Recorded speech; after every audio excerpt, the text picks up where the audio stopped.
Lalu apakah ada pihak universitas yang hadir di acara reuni pada siang ini dan apa sebenarnya agenda utama reuni ke-45 tahun Angkatan 80 Fakultas Kehutanan UGM yang dihadiri Jokowi? Kita tanya ke jurnalis Kompas TV Gesi Lutfiah dan juru kamera Prahayuda Febrianto di Sleman, Yogyakarta. Gesi, selamat petang. Gesi, apakah ada pihak UGM yang hadir dalam reuni dan apa sebenarnya agenda utama reuni yang dihadiri oleh Jokowi? Ya, selamat petang Divo dan juga saudara. Untuk agenda utama dari reuni ke-45 Fakultas Kehutanan Angkatan 80 Universitas Gadjah Mada Yogyakarta sendiri ini memang dilaksanakan sebagai temu kangen atau sesi untuk sharing bersama antar anggota atau alumni Universitas Gadjah Mada khususnya Fakultas Kehutanan Angkatan 80. Tidak ada maksud lain.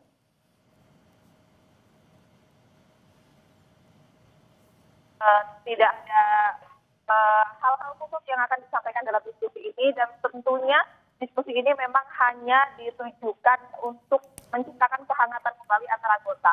Lalu untuk tadi tamu-tamu besar dari Universitas Gadjah Mada yang hadir ini hanya dari dekanat saja atau dari dekan Fakultas Kehutanan Universitas Gadjah Mada Yogyakarta. Tidak ada pihak wakil rektor ataupun rektor yang juga turut hadir karena memang acara ini diselenggarakan secara sederhana dan tertutup.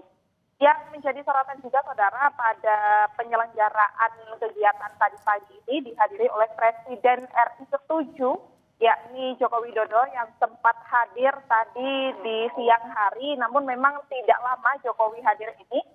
Namun sempat Jokowi ini memberikan pidato untuk menyapa teman-teman dari alumni 80 atau teman-teman seangkatannya dengan tentunya menyinggung polemik yang saat ini sedang gencar diperbincangkan oleh masyarakat, yakni mengenai ijazah Jokowi yang dianggap palsu.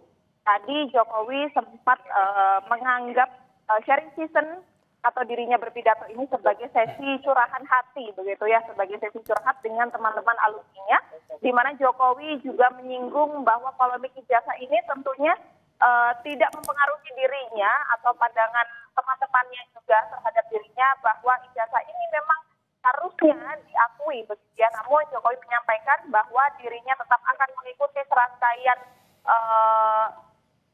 penyidikan kemudian penyelidikan yang dilakukan sesuai dengan hukum yang berlaku.